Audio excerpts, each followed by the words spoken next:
और फेंक दो दिन रात हिंदू मुसलमान हिंदू मुसलमान हिंदू मुसलमान। तो हमारी गिनती का क्या मामला है, हमारे आरक्षण का क्या मामला है, किसानों की फसल की कीमत नहीं मिल रही उसका क्या मामला है, बीटेक करके लोग बेरोजगार घूम रहे हैं उसका क्या मामला है? कोई मामला नहीं है। कभी 370 पर हम ताली बजाएंगे, कभी हम 3 तलाक पर ताली बजाएंगे, कभी हम यूसीसी पर ताली बजाएंगे, कभी हम हिजाब पर ताली बजाएंगे, और कभी मस्जिद के सामने जाकर हनुमान चालीसा बजाएंगे बजरंग दल के कहने पर, आरएसएस के कहने पर। ये टीवी वालों को हिंदू मुसलमान के अलावा और कुछ सूट नहीं करता।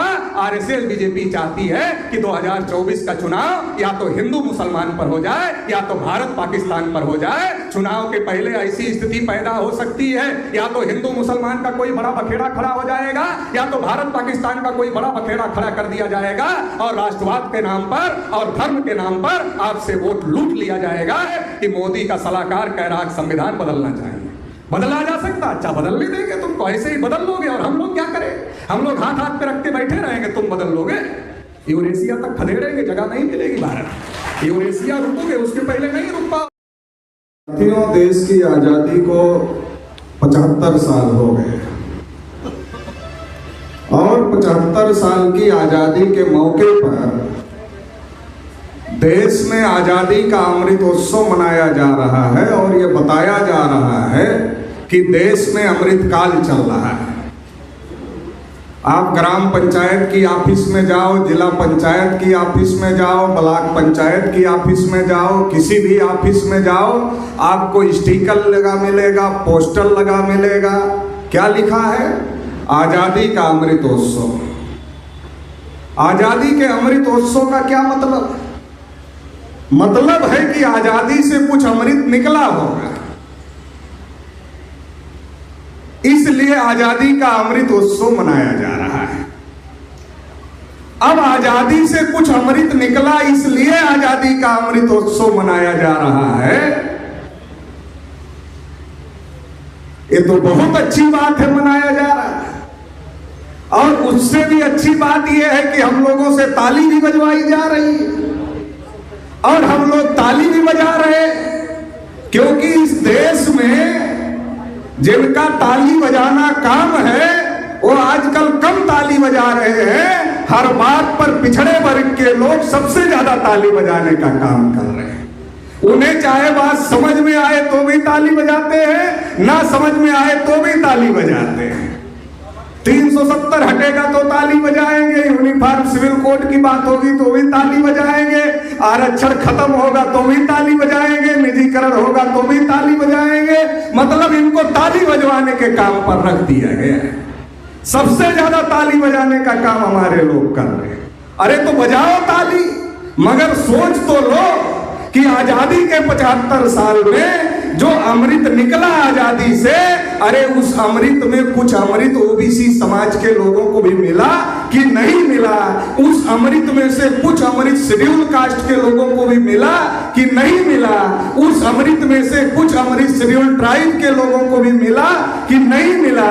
और उस अमृत में से कुछ अमृत हमारे अल्पसंख्यक भाइयों को भी मिला कि नहीं मिला? जिसके बारे में हम लोग लगातार चिंतित रहते हैं। सबसे ज्यादा पिछड़े वर्ग के लोगों के अंदर ये चिंता पैदा कर दी गई है कि देश पर मुसलमानों का कब्जा हो जाएगा, देश पर मुसलमानों का कब्जा हो जाएगा, सारा देश का ठेका हमारे पास, और देश की सारी नौकरियां उनके पास, देश का सारा तंत्र उनके पास, देश में सरकार चलाने का ठेका उनके पास, और सारा लड़ने भिड़ने का ठेका इस देश में ओबीसी समाज के पास में। ओबीसी को उकसाया जाता है, ओबीसी को बहकाया जाता है, कभी यादव नान यादव हो जाता है, कभी चमार गैर चमार हो जाता है, कभी हिंदू मुस्लिम हो जाता है, और ये प्रयोग 75 साल से चल रहा है। कभी भारत पाकिस्तान में हमारी भक्ति, देशभक्ति इतना जगा दी जाती है कि हम अपने मुद्दे ही भूल जाते हैं। आजादी की लड़ाई के समय में भी यही। हम आज जिन महापुरुष की जयंती मना रहे हैं, उन्होंने आजादी की भी लड़ाई लड़ी, और आजादी के बाद जिन बदमाशों ने देश की सत्ता और व्यवस्था पर कब्जा किया और हमें हमारे हक अधिकारों से वंचित करने का काम किया, उनसे भी लड़ाई लड़ने का काम किया। और आज जो बात मैं बोल रहा, ये बात पेरियार ललई सिंह यादव जी बोलते थे कि ये जो पिछड़ा वर्ग समाज है, अगर ये इकट्ठा हो जाए तो ये देश का शासक बन सकता है, लेकिन ये इकट्ठा नहीं हो रहा है। वो लोग कहते लड्डू हाथ में आया है मंडल कमीशन के रूप में, ये लड्डू हाथ से निकल रहा है और हमारे पिछड़े वर्ग के भाइयों को कोई चिंता नहीं। अरे चिंता हमें कैसे होगी? हमें तो दूसरे की ज्यादा चिंता है, अपनी कहाँ चिंता है? हम तो हमेशा दूसरे की चिंता करते रहते हैं, अपनी चिंता तो हमसे होती ही नहीं है। अगर अपनी चिंता होती तो जब देश में आजादी की लड़ाई चल रही थी, हर वर्ग के लोग इस बात के लिए लड़ाई लड़ रहे थे कि आजादी के बाद हमें क्या मिलेगा, आजादी के बाद हमें क्या मिलेगा, आजादी के बाद हमें क्या मिलेगा। हर वर्ग के लोग इस लड़ाई में कूद गए थे, आजादी के बाद हमें क्या मिलेगा। केवल हमारा पिछड़ा वर्ग समाज था जो ईमानदारी से बगैर किसी स्वार्थ के, उसको इस बात की कोई चिंता नहीं थी, इस बात का कोई गम नहीं था कि आजादी मिल जाएगी तो हमें भी कुछ मिलेगा कि नहीं मिलेगा, इसकी कोई चिंता नहीं थी। चिंता करनी चाहिए थी, क्योंकि हमारे महापुरुषों ने आगाह किया था। ज्योतिबा फूले के पास जब रनाड़े जी गए और रनाड़े जी ने ज्योतिबा फूले को कहा आ जाओ हमारी आजादी की लड़ाई में, तो ज्योतिबा फूले ने कहा आ तो जाए तुम्हारी आजादी की लड़ाई में, लेकिन जब देश आजाद हो जाएगा तुम लोग तो राजा बन जाओगे, और जब तुम राजा बन जाओगे तो तुम हमारे जैसे कुनबी किसानों के साथ, मतलब बैकवर्डों के साथ में तुम बराबरी का व्यवहार करोगे। इसमें मेरा यकीन, मेरा विश्वास नहीं है, इसलिए मैं तुम्हारे साथ आता नहीं। ज्योतिबा फूले ने आगाह किया था कि देश आजाद हो जाएगा तुम्हें कुछ नहीं मिलेगा। छत्रपति साहू महाराज ने भी आगाह किया था देश आजाद हो जाएगा तुम्हें कुछ नहीं मिलेगा। इस देश में पैसों के बहुत बड़े बड़े घोटाले हुए, तमाम घोटालों की चर्चा होती है, लेकिन इस देश में सबसे बड़ा घोटाला अगर कोई किया गया तो घोटाला इतिहास का घोटाला है, जिसके बारे में कोई चर्चा नहीं की जाती। आज पेरियार ललई सिंह यादव के बारे में लोग क्यों नहीं जानते? आज रामस्वरूप वर्मा के बारे में लोग क्यों नहीं जानते? आज जगदेव प्रसाद कुशवाहा के बारे में लोग क्यों नहीं जानते? आज छत्रपति साहू महाराज के बारे में लोग क्यों नहीं जानते? आज क्यों बाबा साहब अम्बेडकर को एक जाति तक माना जाता है, एक जाति तक सीमित किया जाता है? आज पेरियार को लोग क्यों नहीं जानते? इसका एक ही कारण है कि इस देश में हमारे महापुरुषों को सिलेबस में शामिल नहीं किया गया, इस देश में हमारे महापुरुषों को पढ़ाने का काम नहीं किया गया।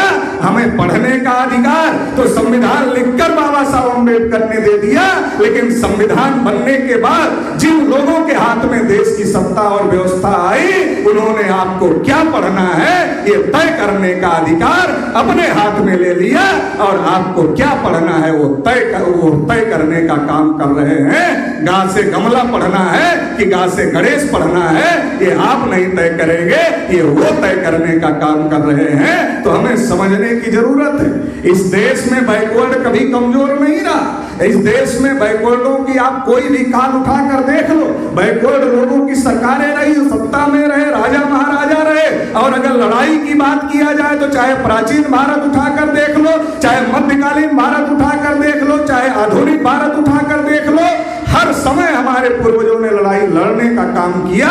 लेकिन जो हमारा गौरवशाली इतिहास है, जो हमारी लड़ाई है, उसको दबा दिया गया। जब हम ज्योतिबा फूले के बारे में पढ़ेंगे कि ज्योतिबा फूले ने रनाड़े से ऐसा कहा था, तब तो हम सोचेंगे, लेकिन वो हमको पढ़ने को ही नहीं मिलता। तिलक के बारे में केवल इतना पढ़ाया जाता है कि स्वराज्य हमारा जन्मसिद्ध अधिकार है, इसे हम लेकर रहेंगे। 1918 में जब साउथ बरो कमीशन आया, भास्कर राव यादव को छत्रपति साहू महाराज ने कहा विधिमंडल में ओबीसी के लिए आरक्षण मांगो, बाबा साहब अम्बेडकर को कहा शेड्यूल कास्ट के लिए आरक्षण मांगो। जब ये दोनों मांग हुई तो तिलक उस समय बहुत बड़े नेता थे, तिलक ने कहा तेली को संसद में जाकर क्या तेल निकालना, कुर्मी को संसद में जाकर क्या हल चलाना है, दर्जी को संसद में जाकर क्या कपड़े सिलने हैं, तेली तमोली और कुनभटों को संसद में जाकर क्या करना है। संसद कोई भूमि है जहां तेली तेल निकालेगा, कुर्मी हल चलाएगा, दर्जी कपड़े सिलेगा। ये आधी बात नहीं पढ़ाई जाती, केवल आधी बात पढ़ाई जाती है कि स्वराज्य हमारा जन्मसिद्ध अधिकार है, इसे हम लेकर रहेंगे। अब आप सोच रहे होंगे तिलक जी ने तो यादव लोगों का नाम लिया नहीं, तो हो सकता है यादव लोगों को पार्लियामेंट में भेजना चाह रहे होंगे तिलक जी।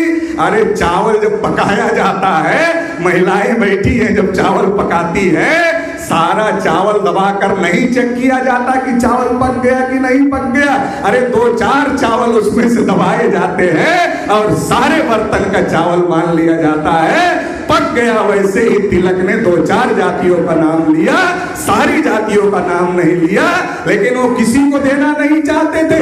बिहार में जब त्रिवेणी संघ बना, त्रिवेणी संघ यादव, कुर्मी, कोयरी लोगों ने मिलकर बनाया और तमाम पिछड़ी जातियों के लोगों ने मिलकर बनाया।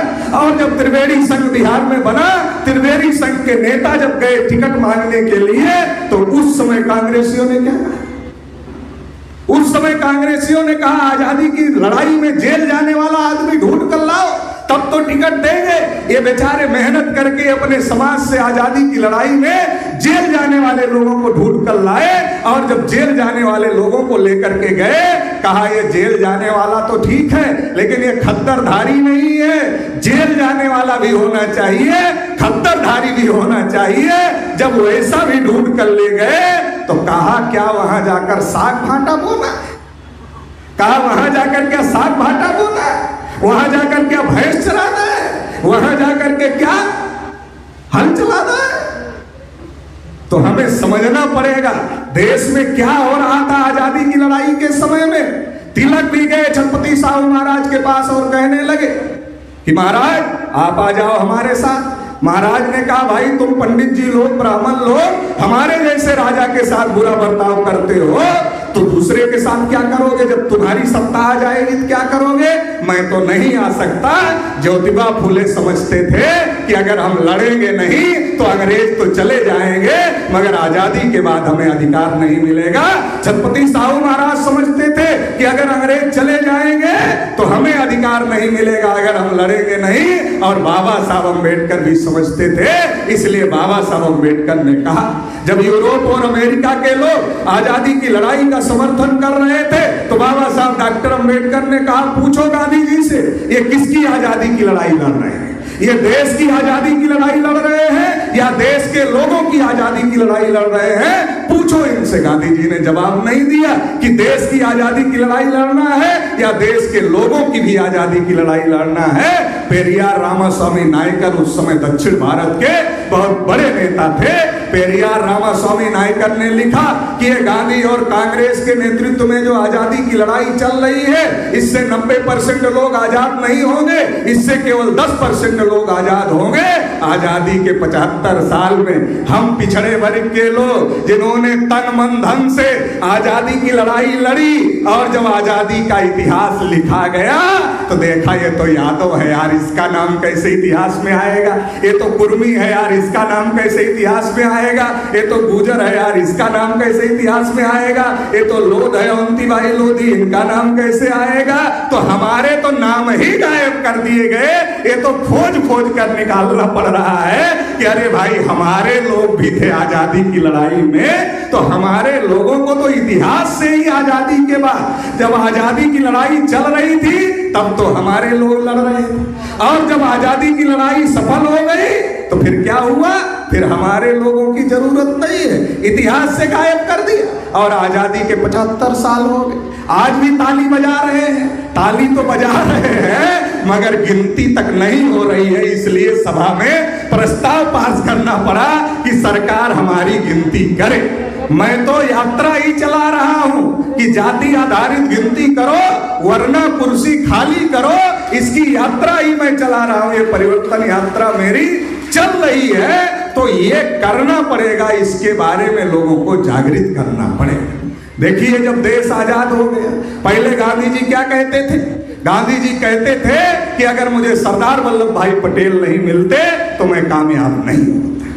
लेकिन जब देश का पहला प्रधानमंत्री बनाने का मौका आया, कांग्रेस महासमिति में चुनाव हुआ और कांग्रेस की प्रांतीय कमेटियों ने वोट डाला, तो जितनी प्रांतीय कमेटियां उस इलेक्शन में शामिल हुई, उन्होंने सब ने सरदार पटेल को समर्थन दे दिया। गांधी जी ने नेहरू जी की तरफ देखा और नेहरू जी को कहा कि नेहरू जी आपको तो कोई नहीं कहा। नेहरू जी भी कुछ नहीं बोले, गांधी जी ने पूछा, नेहरू जी कुछ नहीं बोले, मौन रहे। और गांधी जी सारी बात समझ गए क्योंकि ये मौन का हथियार गांधी जी का ही था। गांधी जी को जब किसी बात का जवाब नहीं देना होता था तो ये कागज उठाते थे, उस पर लिखते थे कि आज मैं मौन व्रत हूं, और कोई आता था तो कागज दिखा देते थे, वो वापस चला जाता था। तो नेहरू जी भी कुछ नहीं बोले और गांधी जी सब समझ गए। गांधी जी ने जेबी कृपलानी को कहा कि पटेल को चिट दे दो, पर्ची दे दो। जैसे यहाँ कोई ज्यादा बोलेगा तो ये लिखा है कृपया संक्षेप करें, कोई ज्यादा बोलेगा तो पर्ची आएगी। तो वैसे ही कृपलानी जी ने पटेल जी को पर्ची दे दिया कि पटेल जी अपना नाम वापस ले लो। पटेल जी ने वो पर्ची गांधी जी की तरफ बढ़ा दिया कि कृपलानी जी दे रहे हैं, हम कैसे वापस ले लें, पहले गांधी जी तक ये बात पहुंच जाए। अगर गांधी जी भी भिजवा रहे हैं तो भी लोगों को पता चलना चाहिए कि गांधी जी भिजवा रहे हैं। तो पटेल जी ने वो पर्ची गांधी जी को दे दिया, गांधी जी ने फिर कृपलानी जी को दे दिया, और कृपलानी जी ने फिर पटेल जी को दे दिया, और पटेल जी ने अपना नाम वापस ले लिया। और पटेल जी ने अपना नाम वापस ले लिया तो पंडित जवाहरलाल नेहरू जिनके समर्थन में कोई नहीं था, वो देश के पहले प्रधानमंत्री बन गए। तब से हमारा सत्यानाश हो रहा है।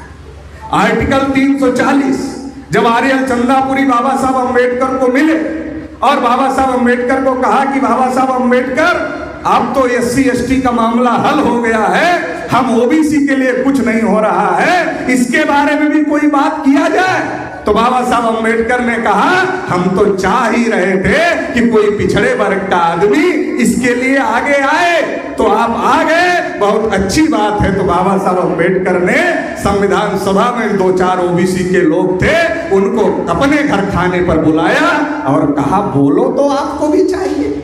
बाबा साहब अम्बेडकर ने कहा अरे बोलो तो कि आपको भी आरक्षण चाहिए। तो जो संविधान सभा में OBC के लोग थे, क्योंकि कांग्रेस वालों ने एक भी OBC को संविधान सभा का टिकट दिया नहीं था, तो जो गए थे अलग से चुनाव जीतकर, वो भी डरते थे, क्योंकि इतना ज्यादा बहुमत था संविधान सभा में अकेले कांग्रेस का कि कोई बोलने से ही डरता था, वो हुटिंग करते थे, बोलने नहीं देते थे। तो बाबा साहब अम्बेडकर को उन्होंने कहा, पिछड़े वर्ग के लोगों ने, क्या बोले, ये लोग बोलने ही नहीं देते। तो बाबा साहब अम्बेडकर ने कहा अरे बोलो तो, और मेरा नाम लेकर बोलो, कि अम्बेडकर ने ये कहने के लिए कहा। तो पिछड़े वर्ग के लोगों ने बोला। जब पिछड़े वर्ग के लोगों ने बोला तो हंगामा खड़ा हो गया कि ये नया मामला कहां से खड़ा हो गया।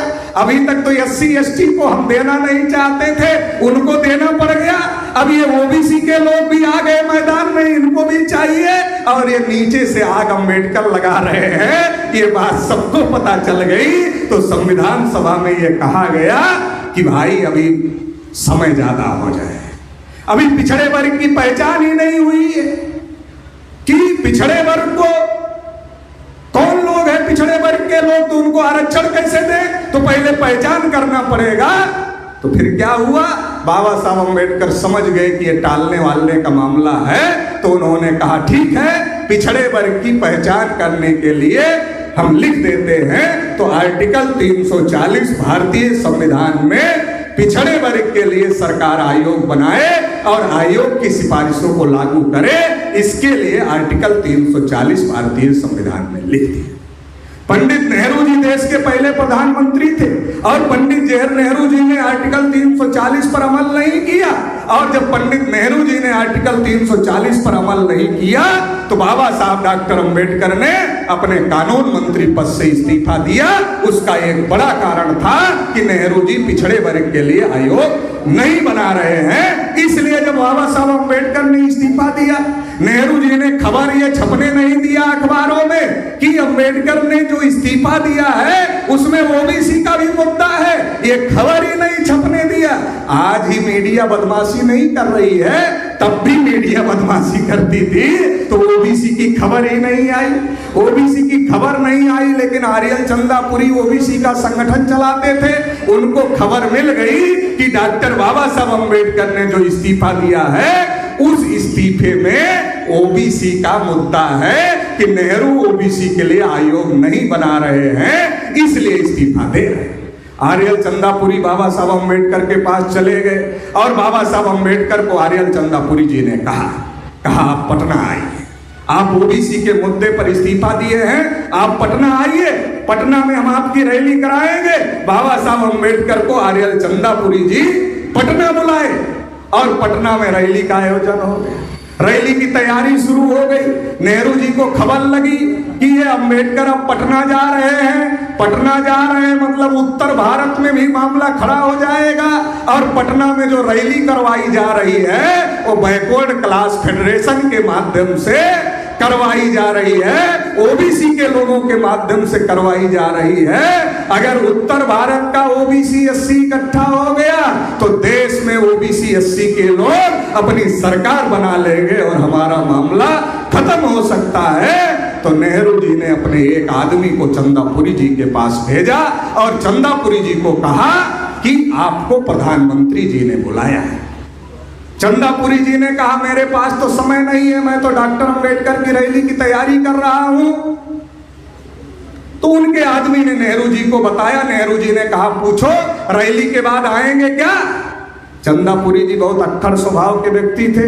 उन्होंने नेहरू जी के आदमी को कह दिया, प्रधानमंत्री के आदमी को ऐसा बोलना सबके हिम्मत की बात नहीं है। चंदापुरी जी ने कह दिया ना अब आऊंगा और ना तब आऊंगा, ना अभी आऊंगा ना रैली के बाद में आऊंगा नहीं। तो नेहरू जी को लगा ये तो मामला हल नहीं होगा, रैली रुकेगी नहीं। तो अम्बेडकर अगर पटना में रैली करेंगे तो पूरे उत्तर भारत में आग लगेगी।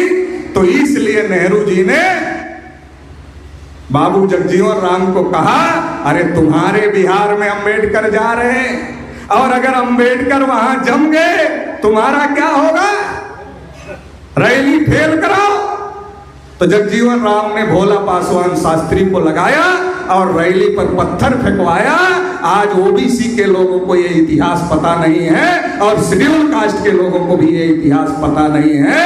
वो भी क्षण था जब पत्थर चल रहे थे तो आर्यल चंदापुरी जी छाता लेकर बाबा साहब अम्बेडकर को पत्थर ना लगे इसके लिए बाबा साहब अम्बेडकर का बचाव कर रहे थे और उसकी वजह से पत्थर आर्यल चंदापुरी जी को लगे। तो ये भी इतिहास है, हमें समझने की जरूरत है कि देश में ओबीसी एससी एसटी के लोगों की लड़ाई कोई अलग नहीं है, हम सब की लड़ाई एक है। एकजुट होकर लड़ेंगे तो अधिकार मिलेंगे और अलग अलग लड़ेंगे तो सत्यानाश हो ही रहा है और ज्यादा होगा, इसको कोई रोक नहीं सकता। जितना एकत्रित हो गए उतना लड़ाई मजबूत। तो नेहरू जी ने तो 370 पर अमल नहीं किया, उल्टे गिनती भी रोक दिया। अंग्रेज गिनती करते थे, नेहरू जी ने रोक दिया। मैं बहुत दिन तक सोचता रहा कि भाई हमारे बाप दादा पुरखे तो नेहरू के बड़े सपोर्टर थे, नेहरू के कोई विरोधी नहीं थे, नेहरू को बड़ा नेता, महान नेता, समाजवादी नेता, कौन कौन सा नेता नहीं मानते थे। तो नेहरू को इतना बड़ा नेता हमारे ओबीसी समाज के लोग मानते थे, आखिर नेहरू ने हमारी गिनती क्यों रोकी। तो सोचते सोचते सोचते सोचते सोचते सोचते एक दिन समझ में आ गया। क्या समझ में आया? मुझे वो घटना याद आ गई, नेहरू और पटेल के प्रधानमंत्री बनने। तो मुझे समझ में आया कि नेहरू जी को लगा कि कांग्रेस चटर्जी, मुखर्जी, बनर्जी, गोखले, तिलक, आगरकर इन ब्राह्मणों ने बनाई, कांग्रेस ब्राह्मणों ने बनाई और उस कांग्रेस के अंदर का चुनाव, बाहर का चुनाव नहीं। जो कांग्रेस चटर्जी, मुखर्जी, बनर्जी, गोखले, तिलक, आगरकर ब्राह्मणों ने मिलकर बनाई, उस कांग्रेस के अंदर का चुनाव मैं इतना बड़ा ब्राह्मण, पंडित जवाहरलाल नेहरू कोई छोटा मोटा हैरू गैरू नत्थू खैरू ब्राह्मण नहीं, इतना बड़ा ब्राह्मण मैं उस कांग्रेस के अंदर का चुनाव नहीं जीत पाया। कल देश में आम चुनाव, कांग्रेस का अंदर मेरे जितना बड़ा ब्राह्मण पंडित जवाहरलाल नेहरू चुनाव नहीं जीत पा रहा है। कल देश में आम चुनाव होंगे और जब आम चुनाव होंगे उसके पहले जनगणना का आंकड़ा आएगा कि ओबीसी 52%, ब्राह्मण 3.5%। तो ओबीसी के दिमाग की बत्ती जलेगी। एक बार में नहीं जलेगी, 2 बार में जलेगी, 2 बार में नहीं जलेगी, 3 बार में जलेगी, 3 बार में नहीं जलेगी, 4 बार में जल जाएगी। लेकिन जल जाएगी जब हर 10 साल बाद ये आंकड़ा आएगा कि ओबीसी 52% और ब्राह्मण 3.5%। अरे कोई भी आदमी सोचेगा यार लोकतंत्र में हमारे भी वोट की उतनी वैल्यू है, इसके भी वोट की इतनी वैल्यू है, हम भी वोट डालते तो एक ही गिना जाता है, ये भी वोट डालता है तो एक ही गिना जाता है। जब दोनों का एक गिना जाता है, एक गांव के प्रधानी में एक वोट कोई ज्यादा पा जाता प्रधान हो जाता है, एक वोट कोई ज्यादा पा जाता विधायक हो जाता है, एक वोट कोई ज्यादा पा जाता सांसद हो जाता है, तो हम तो देश में ही आधे से अधिक हैं, 52% है। अगर अपने लोगों को इकट्ठा कर ले और इसके साथ SC ST और दूसरे वंचित समूह के लोगों को इकट्ठा कर ले तो इस देश पर हम लोग शासक हो जाएंगे। ये बात समझ में आ जाए, और अगर ये बात समझ में आ गई फिर देश में कोई दूसरा ब्राह्मण प्रधानमंत्री नहीं बनेगा। ये नेहरू पहला और आखिरी ब्राह्मण प्रधानमंत्री हो जाएगा। ये बात सोच समझकर, ऐसे आपकी गिनती नहीं हो रही, केवल गिनती का मामला नहीं है कि संख्या कलेक्ट कर लिया, केवल इतना मामला है, इतना मामला नहीं है। इतना मामला होता तो नेहरू से लेकर नरेंद्र मोदी तक कोई करने के लिए नहीं तैयार है। इतना छोटा मोटा मामला नहीं है, ये बहुत बड़ा मामला है। और इसलिए नेहरू जी ने रोका। नेहरू जी के बाद इंदिरा जी ने रोका। इंदिरा जी उनकी बेटी थी, सगी बेटी थी, बाप ने रोक दिया तो बेटी कैसे नहीं रोकती। तो 1931 1941 तो अंग्रेज ही रहे। 1951 में नेहरू जी ने रोका, 1961 में नेहरू जी प्रधानमंत्री थे, रोका। 1971 में इंदिरा जी प्रधानमंत्री थी, रोका। और 1981 में फिर इंदिरा जी थी प्रधानमंत्री, उन्होंने रोका। और 91 में नरसिंहा राव प्रधानमंत्री थे, जो तेलंगाना के ब्राह्मण थे, दक्षिण भारत के, उन्होंने रोक दिया। और फिर 10 साल जब बाद मौका आया तो 2001 में अटल बिहारी वाजपेयी जी देश के प्रधानमंत्री थे। मैं देश भर में घूमता हूं तो मुझे ओबीसी के लोग मिलते हैं और ओबीसी के लोग कहते हैं पटेल जी भाजपा में सारे नेता खराब हैं, लेकिन अटल जी बहुत अच्छे नेता थे। जिनकी पुरानी पेंशन रुक गई है वो भी ऐसा ही कहते हैं। तो मैंने कहा तुमको ज्ञान नहीं है शायद कि ये पुरानी पेंशन भी रोकने का काम अटल बिहारी वाजपेयी ने ही किया था। तुम पुरानी पेंशन की लड़ाई भी लड़ रहे हो और अटल बिहारी को बहुत अच्छा वाला नेता भी बता रहे हो। ये दोनों काम एक साथ कर रहे हो। तो अभी तक तो कांग्रेस के लोगों ने रोका था। 2001 में अटल जी देश के प्रधानमंत्री थे। अरे कांग्रेस वालों ने रोका तो बात समझ में आती थी, चलो रोका होगा भाई, जब एक ने रोक दिया कांग्रेस ने तो बाकी सब ने रोक दिया। अटल जी तो नेहरू जी के खिलाफ रहते थे पार्लियामेंट में, नेहरू जी के खिलाफ बोलते थे पार्लियामेंट में, और कभी कभी नेहरू जी अटल जी की प्रशंसा भी कर देते थे। और ये भी शायद कहा था कि अटल तुम एक दिन देश के प्रधानमंत्री बनोगे, ऐसा अटल जी ही कहते थे। लालू प्रसाद जी ने जब अटल जी की सरकार गिरी थी तो कहा था कि अरे नेहरू का नाम लेकर कहते हो, तो नेहरू जी ने तो एक बार बनने के लिए कहा था, एक बार बन गए अब तो जान छोड़ दो, अब क्यों नहीं छोड़ रहे हो। तो अटल जी ने भी गिनती नहीं होने दिया। ये मैं क्यों बता, मतलब कांग्रेस के ब्राह्मणों ने नहीं होने दिया तो बीजेपी के भी ब्राह्मण अटल बिहारी वाजपेयी ने नहीं होने दिया। उत्तर भारत के ब्राह्मण ने नहीं होने दिया तो दक्षिण भारत के ब्राह्मण ने भी, नरसिंहा राव ने नहीं होने दिया। और फिर गिनती नहीं हुई। और इसके बाद फिर 2011 का समय, क्योंकि जो बात उसको समझ में आती वो बात उसको भी समझ में आती। हमारे लोगों को लगता है नहीं ये तो ये वाला है, ये तो वो वाला है, वो तो वो वाला है, वो तो वो चोला अलग अलग पहनते हैं। अगर चोला पहनकर आपकी पार्टी में नहीं आएंगे तो आपकी रिपोर्ट मुख्यालय तक कैसे पहुंचेगी संघ? अरे आपकी पार्टी की रिपोर्ट संघ मुख्यालय भेजना है तो आपकी पार्टी का चोला पहनकर तो बैठना पड़ेगा।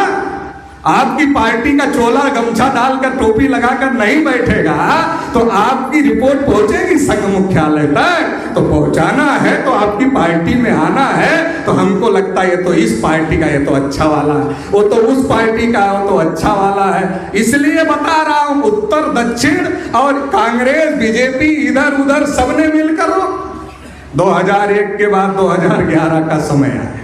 11 का समय आया तो मनमोहन सिंह जी देश के प्रधानमंत्री थे।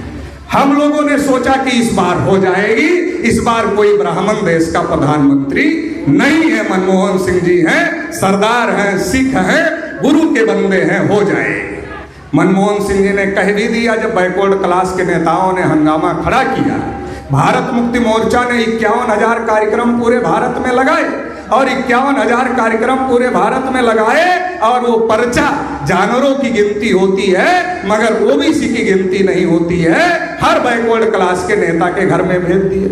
जब हर बैकवर्ड क्लास के नेता के घर में ये पर्चा पहुंच गया तो बैकवर्ड क्लास के नेताओं ने हंगामा खड़ा कर दिया पार्लियामेंट में, कहा जानवरों की गिनती करते हो, हमारी नहीं करते हो, पार्लियामेंट नहीं चलेगी जब तक गिनती पर फैसला नहीं।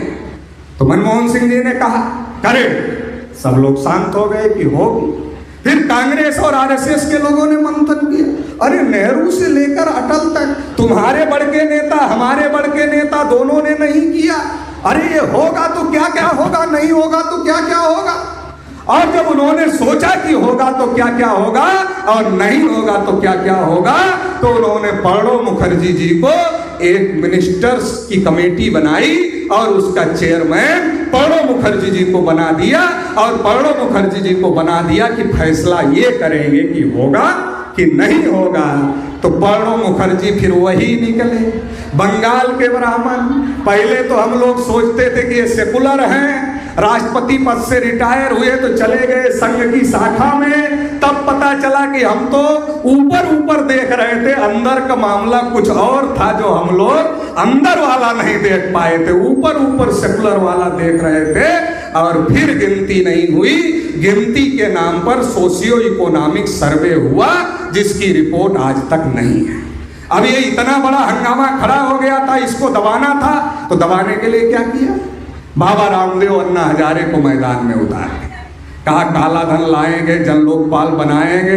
अब ओबीसी वालों को तो भूते सवार हो गया, गिनती का मुद्दा हवा में चला गया और भ्रष्टाचार मिटाना है, काला धन वापस लाना है, ये गाना गाने लगे और ओबीसी का मुद्दा दबा दिया। ओबीसी को इसीलिए कह रहे भाई अपने लिए भी तो लड़ो। जब मंडल कमीशन की रिपोर्ट आई 16 नवंबर 92 को 52% ओबीसी को 27% मिला, 27% में क्रीमी लेयर लगा दिया गया और ओबीसी के लोगों को क्रीमी लेयर लगाकर बड़ा अन्याय ओबीसी के साथ में हो गया, क्योंकि जिसके पास दांत है उसको चना नहीं मिलेगा और जिसके पास दांत नहीं है उसको चना दिखाया जाएगा मगर वो खा नहीं सकता है। जो ओबीसी अपने बच्चे को पढ़ा सकता है वो क्रीमी लेयर में आरक्षण नहीं मिलेगा, जो नहीं पढ़ा सकता है वो नॉन क्रीमी लेयर आरक्षण ले सकता है, लेकिन पढ़ा नहीं सकता तो कैसे ले सकता है। तो ऊपर से भी खत्म, नीचे से भी खत्म। इसको लेकर अगर ओबीसी पार्लियामेंट घेरता तो 10-12 करोड़ नौकरियां ओबीसी को मिल जाती, लेकिन आरएसएस बीजेपी के लोगों ने सोचा कि ओबीसी पार्लियामेंट घेरेगा तो इसके अधिकार पर हमने कब्जा किया है, छोड़ना पड़ेगा, इसलिए डाइवर्ट करो। जैसे मोबाइल में कॉल डाइवर्ट की जाती है वैसे आपकी लड़ाई डाइवर्ट हो गई। अब हमारे लोग तो भी बता रहे थे हमारा जन्म से लेकर मरण तक और मरने के बाद तक का कोई काम बगैर पंडित जी के होता नहीं है। तो पंडित जी लोग हमारे घर में आ गए, कहने लगे पटेल जी, यादव जी, मौर्य जी, कुशवाहा जी, निषाद जी, राजभर जी, अरे अयोध्या में राम का मंदिर बनना चाहिए, बहुत जरूरी है। तो हमारे बैकवर्ड समाज के लोगों ने कहा जरूर बनना चाहिए, चंदा दें क्या? कहा चंदा का मामला नहीं है, जहां राम जी पैदा हुए थे वहां मस्जिद है और जब तक मस्जिद रहेगी वहां मंदिर कैसे बनेगा, इसलिए चलो अयोध्या मस्जिद गिराने के लिए।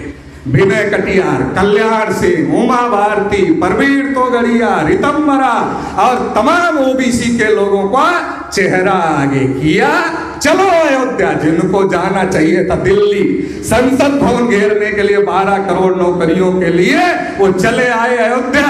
15-16 दिन में 6 दिसंबर को बाबरी मस्जिद गिरा दिया और बाबरी मस्जिद गिर गई।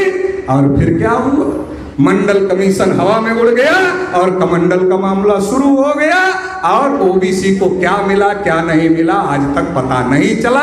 इतने लोग बैठे, अगर अभी मैं पूछ लूं, मैं रोज पूछता हूं सभाओं में, इसमें कितने लोगों ने मंडल कमीशन की रिपोर्ट पढ़ा है, तो 10 हाथ उठ जाए तो बहुत बड़ी बात है, इससे ज्यादा नहीं उठता। रे जिससे तुमको अधिकार मिलता है वही रिपोर्ट तुमको क्या मिला क्या नहीं मिला नहीं पढ़ते तो काम कैसे चलेगा। चलो बहुत बड़ी कुर्बानी दे दिया मंदिर के, 12 करोड़ नौकरियां छोड़ दिया, मंदिर बन रहा है। एक भी ओबीसी को मंदिर के ट्रस्ट में नहीं लिया, एक भी ओबीसी को नहीं लिया। अरे हमने कहा भाई आरएसएस बीजेपी वालों, सारे ओबीसी के लोग खराब वाले हिंदू हो सकते हैं, मान लेते हैं। अरे विनय कटियार कब से खराब वाले हिंदू हो, कल्याण सिंह कब से खराब वाले हिंदू हो गए, उमा भारती कब से खराब वाली हिंदू हो गई, परवीन तोगड़िया कब से खराब वाले हिंदू हो गए, रितंबरा कब से खराब वाले हिंदू हो गए। अरे इनको तो ट्रस्ट में रख देते। मैं एक दिन फैजाबाद में सभा कर रहा, तो एक पटेल जी बोल रहे थे माइक पे, कह रहे थे जब विनय कटियार को शिलान्यास में नहीं बुलाया गया मंदिर के, तो मैं विनय कटियार के घर गया और विनय कटियार को पूछा कि कैसा लग रहा है। विनय कटियार ने कहा बहुत खराब लग रहा है, खराब भी लग रहा है, बोलने की हिम्मत भी नहीं है, इस स्थिति में पहुंचा दिया गया है। कल्याण सिंह जब राज्यपाल पद से रिटायर हुए, कहा मैं फिर से पार्टी ज्वाइन करूंगा, राजनीति करूंगा। उसके 2-4 दिन बाद नोटिस आ गई। कौन सी नोटिस? बाबरी मस्जिद गिराने वाली। फिर कल्याण सिंह जी चले गए, मगर दोबारा नहीं कहा कि मैं फिर से राजनीति करूंगा। तो ये बोलेंगे तो बाबरी मस्जिद गिराने की केस में ही अंदर कर देंगे, क्योंकि कोर्ट ने कहा मंदिर तो बनना चाहिए लेकिन मस्जिद गिराना गलत था। इसका मतलब जिन लोगों ने गिराया है उनको बरी नहीं किया गया है, वो अभी तलवार लटका कर रखा। बोलना मत, अगर बोलोगे तो तलवार गले पर लटकी है, चल जाएगी। तो पिछड़े वर्ग का इस्तेमाल करो और फेंक दो। दिन रात हिंदू मुसलमान, हिंदू मुसलमान, हिंदू मुसलमान। तो हमारी गिनती का क्या मामला है, हमारे आरक्षण का क्या मामला है, किसानों की फसल की कीमत नहीं मिल रही उसका क्या मामला है, बीटेक करके लोग बेरोजगार घूम रहे हैं उसका क्या मामला है। कोई मामला नहीं है। कभी 370 पर हम ताली बजाएंगे, कभी हम 3 तलाक पर ताली बजाएंगे, कभी हम यूसीसी पर ताली बजाएंगे, कभी हम हिजाब पर ताली बजाएंगे, और कभी मस्जिद के सामने जाकर हनुमान चालीसा बजाएंगे बजरंग दल के कहने पर, आरएसएस के कहने पर। इस तरह से अगर हम काम करते रहेंगे तो हमारा सत्यानाश करने के लिए किसी दूसरे की जरूरत नहीं है। जब हम पिछड़े वर्ग के लोग अपना सत्यानाश करने के लिए खुद ही पर्याप्त हैं, तो दूसरे को सत्यानाश करने की क्या जरूरत है। माँ बच्चा भी नहीं रोता तो दूध नहीं पाता है, माँ नहीं पिलाती है, माँ तो बच्चे को बहुत प्यार करती है।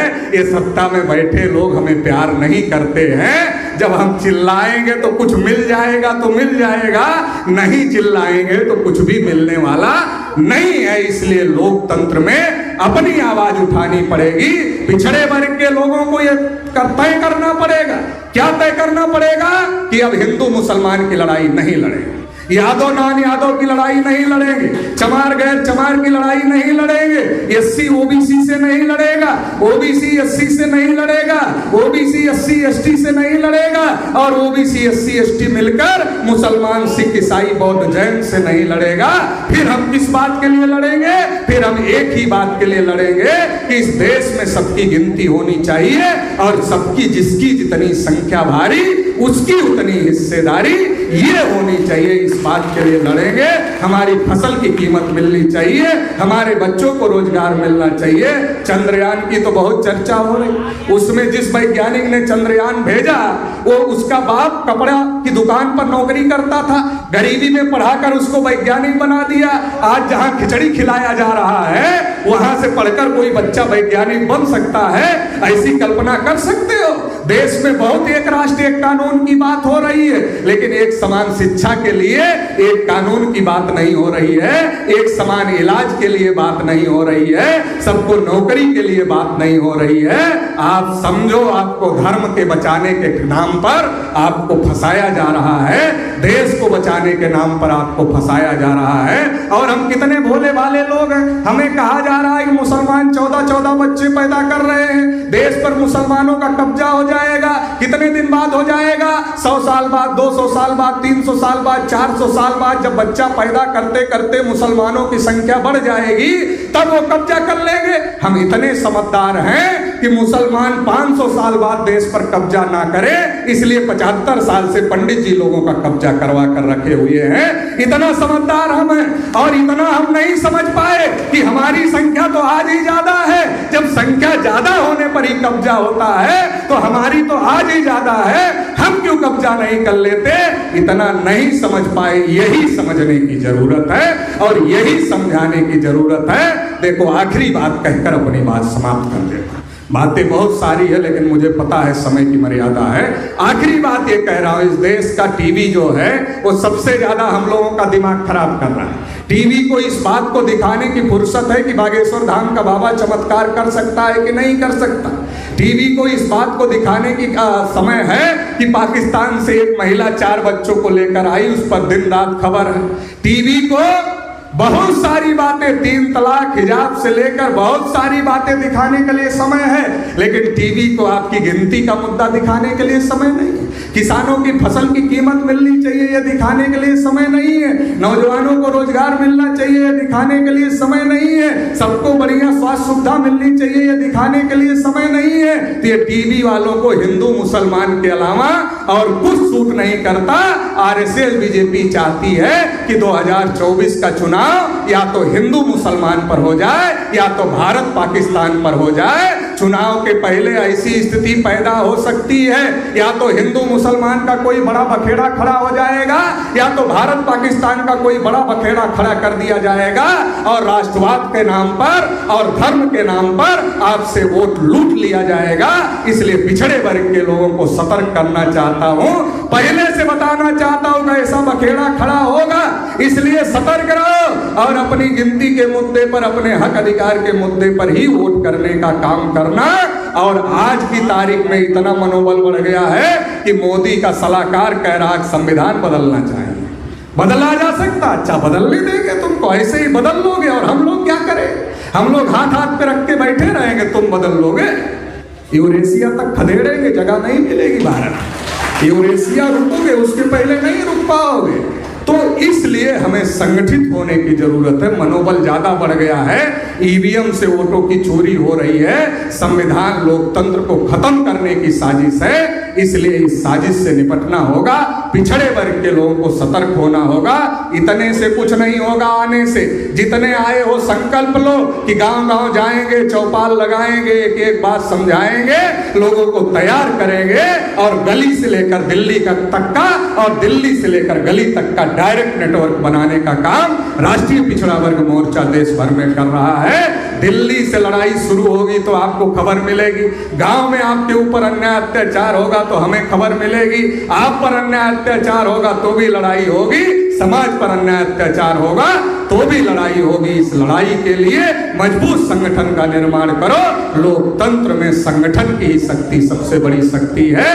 ओबीसी जितना मजबूत संख्या में है उतना मजबूत संगठन ओबीसी का नहीं है। इसलिए मैंने कहा कि ओबीसी जितनी मजबूत संख्या में है उतना ही मजबूत ओबीसी का संगठन भी बनाएंगे। एक जाति का नहीं, सभी जातियों को मिला करके बनाएंगे।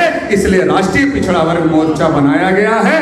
आप सब लोग राष्ट्रीय पिछड़ा वर्ग मोर्चा को इस लड़ाई में साथ सहयोग देंगे, इस आशा उम्मीद के साथ आप सभी लोगों ने मुझे सुना, इसके लिए बहुत बहुत आभार, बहुत बहुत धन्यवाद।